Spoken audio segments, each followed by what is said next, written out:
Into our first movie, The River Wild. First off, this movie came out in 1994. Holy buckets, that was a long time ago. This movie is about a family that decides to escape the city one summer and kind of venture off onto a little family fun whitewater rafting trip. Starring some pretty iconic actors such as Meryl Streep, David Strathairn, and child actor Joseph Mazzello. So what starts off as an innocent family fun whitewater rafting trip slowly shifts into something a little more sinister once they meet up with fellow rafters starring Kevin Bacon as Wade and John Reilly as Terry. So to start things off in the movie, things between Gail and Tom aren't really going so well. She's pretty much unhappy all the time because he's never around, and he kind of gives off a little bit of a douchebaggy vibe in the beginning. But don't let that fool you. But despite the problems going on in their relationship, they decide to coexist and push those problems aside and try to enjoy a nice family vacation with their son, Rourke. Now, soon after the family starts heading down the river, they end up linking up with Terry and Wade. Now, they did briefly meet in the beginning, too, and they even bump into each other a time or two as they're heading down the river. Heck, they even ended up sharing a campsite with them for a night or two, having dinner with them, and they even got to help celebrate Rourke's birthday with them as well, too. For the time being, all seems well, and what could go wrong? Well, Gail decides to get a little freaky, and she ends up going skinny dipping one night. And she couldn't have picked a worse time to go as well either. It was raining, it was thundering, there was a big storm going on, it was windy, it was cold. I mean, a flash flood could happen at any time. What was she thinking? Anyway, she ends up catching Wade peeping at her while she's skinny dipping in the river. Now this really freaked her out, so the next day she decided to tell her husband, and they decided to kick rocks. Now at first they tried to nonchalantly leave and go their own separate ways. They made a couple real solid attempts, but once it became very apparent that they were trying to ditch Terry and Wade, Wade pulls out a gun and pretty much tells them he's not going to let them leave. And for that brief moment in time, there was nothing but silence, fear, and confusion in the air. Now, I don't want to give too many details about this movie away, so let me sum it up for you. So in the beginning of the movie, Wade and Terry hired a guide to kind of take them down the river, but out of nowhere, he kind of mysteriously vanishes. Oh, no connection. I just happened to grab my knife at a really inconvenient time. Now, once Wade and Terry find out that Gail actually has previous experience heading down these rapids, they pretty much tell her, we need you to get us down this river. You either comply or you die. Gail makes it very known that treading down these waters is extremely dangerous and even deadly. But Wade and Terry have an agenda and they must make it down that river at all costs. What started off as an innocent family fun vacation now becomes a fight for survival. They all started off with high hopes of heading down the river, making it out alive, but unfortunately, not everyone does. So that just means that you're going to have to see the movie to see who sinks and who swims. Movie number 2, and this is a real classic, 1985's The Goonies. Now this is probably one of my favorite movies, mainly because it reminds me of all the adventures that me and my friends used to go on when we were kids, which mainly meant riding bikes around town until it got dark and then getting into mischief. And I'm pretty sure that's most young teen boys growing up in a small town. Now, I think pretty much everybody on my channel has probably seen this movie, but just in case you haven't, stop. Stop this video right now and go watch it. Actually, don't do that just yet. Watch the rest of my video first, and then go watch The Goonies. So The Goonies encompasses a small group of friends living in the beautiful Astoria that find out some rich stiff with a lot of money is going to end up knocking down their homes and putting up a golf course. What a dick. Now this movie is filled with many familiar faces such as Josh Brolin, Sean Astin, and Corey Feldman, just to name a few. So we know that the families can't really afford to stay, so they're pretty much forced to relocate. So on one last Goonies weekend together, they decide to head over to Mikey's house and see what's going on. And after a few minutes of boredom, the gang finds their way up to their attic, where Mikey's dad, who's a curator at the local museum, houses a bunch of old artifacts, antiques, documents, and old clothing. And after a few minutes of rummaging through some old items, the gang discovers an old treasure map. Now this is where things get interesting. It worked! Now, upon first discovery of this map, they all start to question its authenticity, but Mikey reassures them that this could very well be real, and it could lead them to fortune beyond their wildest dreams. Within a few minutes, they pretty much all say, what the hell, it's our last weekend together, so they soon set out and start looking for the treasure. So the treasure map actually ends up leading them to a restaurant near the coast, where they kind of scan the area for a few minutes before Brand, Josh Brolin, shows up and tells them, hey guys, we gotta get you home, mainly because Mikey's mom is pissed that he's out and about. But it's not but a few minutes later when teenage lust is in the air. You see, Brand's Boo also followed them there, and she pretty much convinces him to let them stay for just a few more minutes. And well, a few more minutes ends up leading them down a dark tunnel underneath the restaurant. And that, my friends, is where it all begins. It all starts here. Chunk actually ends up getting left behind because he's, well, Chunk. Shortly after that, a few recently escaped convicts end up finding their way to the restaurant as well, and coming across Chunk and holding him captive, and forcing him to spill his guts and tell everything. So after a few tragic confessions later, the worst thing I ever done, and a rare doubloon found, they start to think that, hey, maybe there's some actual authenticity to his story. They end up locking up Chunk with a human ogre monster and start to chase after his friends. Meanwhile, the Goonies are getting further and further ahead, and as they discover more and more along the way, they're starting to become more convinced that there might actually be a pirate ship full of gold and diamonds and rubies and all sorts of precious trinkets. Now, the Goonies quickly learn that the pot of gold at the end of the rainbow is not going to be easy to get to. They all face the threats of injury and death along the way. But the question then becomes, do they make it to the pirate ship full of rubies and gold and diamonds? Do they escape the convicts that have been on their tail ever since the start? you want to play pirate? We'll play pirate! What happens to Chunk and the Ogre? And most importantly, are the Goonies forced to relocate?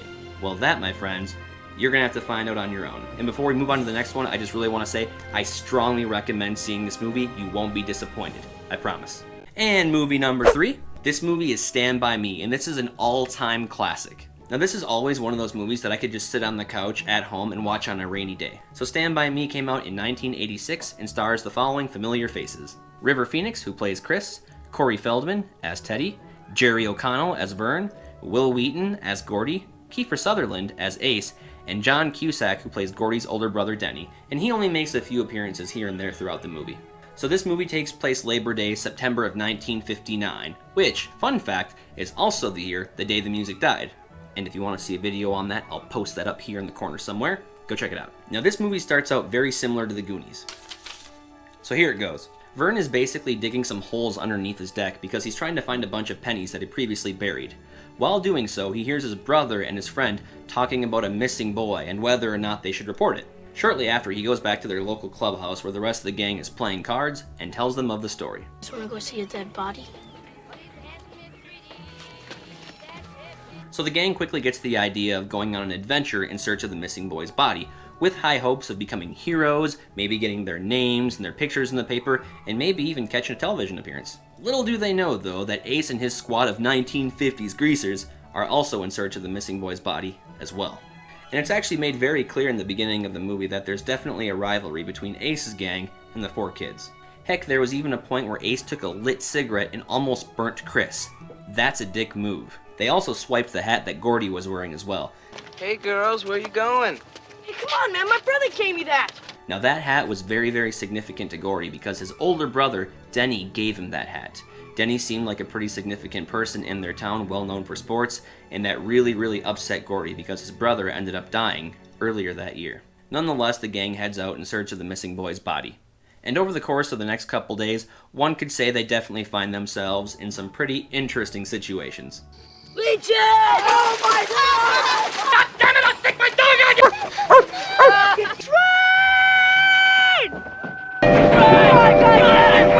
Now this movie definitely comes with its fair share of laughs, heartaches, nostalgia, and suspense. And it's definitely one of those movies that definitely kind of takes you back to your childhood for a moment in time. Now, I don't want to give away the rest of the movie, so I'm going to leave you with this. Now maybe it ends up becoming a territorial battle of who found the body first and who gets to report it. Or maybe no one finds the body and it just ends up becoming a good old-fashioned slobber knocker. Or maybe, just maybe, someone pulls out a gun just as things start to get heated, and some walk away, and some don't. Or maybe none of that stuff happens. Guess you're just gonna have to watch the movie and find out. Movie number 4 is Whitewater Summer. Now this is a movie I remember seeing a long time ago as a kid, and it took me forever to figure out the name of the movie, because back in those days, if you wanted to figure out the name of a movie, you had to either catch it at the beginning, or you had to quickly turn to channel 19 to the TV Guide channel and let the channels cycle through so that way you could see what the name was. It was a lot of work, by golly. Now this is definitely another summer-filled adventure movie, starring Kevin Bacon as Vic and Sean Astin as Alan. This movie takes place in the late 1980s, and it's about a young city kid named Alan, whose parents decide a little time out in the wilderness with kids his own age will do him a little good and sort of open up his mind to new experiences, create some awesome memories, build a little discipline, and maybe even mature a little bit and become more of a man. Essentially, the goal is to just get his ass out of the city and into the wilderness. So Alan is definitely against the idea of this, and you can tell he wants nothing to do with camping, trees, the wild, anything to do with nature. But he does sort of come around, and that's where things start to get interesting. So the movie starts off with them hiking through the woods, crossing some creeks, there's even some moments of swimming here and there, and you can definitely see all the amazing views of the wilderness and the mountains along the way. This is something that I definitely would have said yes to in a heartbeat as a kid. Unfortunately for Alan, he does start to realize that this is not simply just a hike in the woods followed by roasting marshmallows every night. Now, among the 4 kids in the group, we can definitely spot out early on that Alan's kind of the runt of the group. He's not really in tune with things, he doesn't like nature, and he's really out of his element. The further we kind of move into the movie, we definitely see that Alan's views on Vic slowly start to diminish, as Vic makes it known that this ain't no kiddie camp. And throughout the movie, we see Vic put them through several tests, such as tearing down and setting up camp every single night, catching what they eat, surviving a stormy night all on their own, crossing a deadly rope bridge, carrying a heavy canoe over their heads all throughout their hikes, and swinging from one side of a cliff to the other. But I don't want to give too much away about that. Now, for most of the people in the group, these challenges are nothing. But poor little Alan, who can barely keep up with the group and who isn't fond of participation, we start to see his blood boiling with every challenge, and Vic's patience with him is wearing thin. The group is starting to get really pissed off at Alan as he's not pulling his own weight and he's not willing to play ball whatsoever. And any sort of positive vibe that we thought we may have seen between Alan and Vic in the beginning of the movie, well, that slowly starts to separate further and further as the movie goes on. And like I've said previously, I don't want to give too much about the ending away, so here's what I'll tell you. So the tension that's kind of been slowly building ever since the get-go of the movie, it slowly starts to build, and finally, it reaches its breaking point, where patience and understanding are no longer an option. See, all of a sudden, out of nowhere, one thing leads to another, things start to escalate, and then a scuffle breaks out. One of the members of the group suddenly becomes very, very seriously injured, and it could very well be life-threatening if medical attention is not received. The question then becomes, do the boys put their differences aside to help a fellow fallen comrade, despite everything they've endured? Or do they just decide to turn a blind eye and say, see ya, wouldn't want to be ya, hope you make it out alive? I love these glasses. Well, that, my friends, you're gonna have to find out on your own. Alright guys, we finally made it to number 5, which is Congo. Congo was first released in 1995, and this also makes for a great movie to watch on a rainy day, a snowy day, or a sick day, which ironically enough, I saw when I was in about 4th or 5th grade. I decided to fake sick and stay home. Don't tell anybody. In doing so, I ended up channel surfing on the couch and I came across this movie, and thank God I did. This has become one of my most favorite adventure movies of all time. So this movie encompasses 2 groups of people that end up meeting up and traveling out to the Congo. One group is a technology company with a greedy-ass, profit-driven boss. He's a dick. That's in search of a downed plane for any potential remaining survivors, and maybe a diamond. On the other hand, the other group is a group of scientists that are determined to return a gorilla with a very special skill back to her home in the Congo. Now, as the movie further goes on, they end up taking on more escorts for a more secure journey through a jungle, and a greedy-ass son of a bitch with diamond eyes. Every word of it was absolutely true.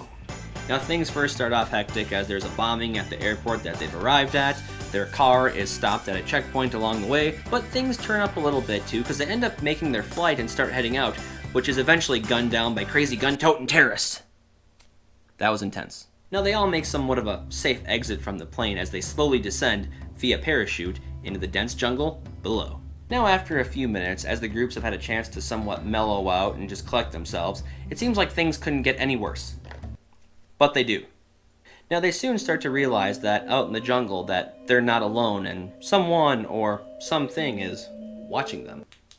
Ow! So as they venture closer to the area thought to be where the gorilla is originally from, they start to encounter some more strange happenings, such as being attacked by a giant freaking hippo and discovering a plane full of a bunch of perished souls from the previous search party that was sent out, and discovering a body with a familiar face that ended up at a local tribe. Oh yeah, and who could forget the mutilated campsite? That's right, I said it. The mutilated campsite. Now, this mutilated campsite is thought to be the original campsite from where the original expedition had started. Everything was torn, beaten up, and just beaten to heck. Now, this definitely generated more questions and more uncertainties about these unexpected events that kept on happening. Slowly, one by one, the group gets smaller and smaller and smaller. People's true colors are revealed, and they soon face an unexpected force in the jungle they were not expecting. While they are yet heavily armed, and even though the group is getting smaller and smaller, there is an erupting volcano nearby, and with killer apes on the loose, the group is slowly getting cornered, and it's soon revealed where some people's true priorities are. Starring famous actors such as Dylan Walsh, Ernie Hudson, Grant Heslov, Joe Dom Baker, Laura Linney, and Tim Curry. So the question is, do they return the gorilla back to her home so she can once again be wild and free? Is fortune found, and do lifelong treasure hunting dreams come true? Or does anyone truly make it home from this disastrous journey? Or do they all slowly sink into the earth as the molten lava consumes them as they scream the last scream they'll ever scream? Do they?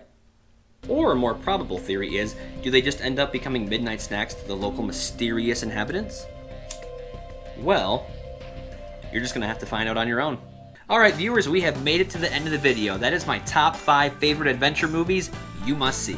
Now sure, there are more iconic adventure movies out there that I would love to cover, but you know what, it would take me all day and all night, and you know what, I have to work, I have to eat, and I have to sleep, because that's what humans do. But if you guys like this video, then definitely smash that like button, and let me know what your favorite adventure movie is in the comment section down below. I would love to hear all about it.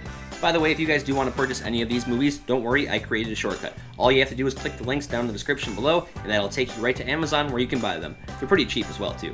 Other than that, I just want to say thank you so much for taking time out of your day to check out my video. I do appreciate it, and we'll see you guys on next week's adventure. Take care.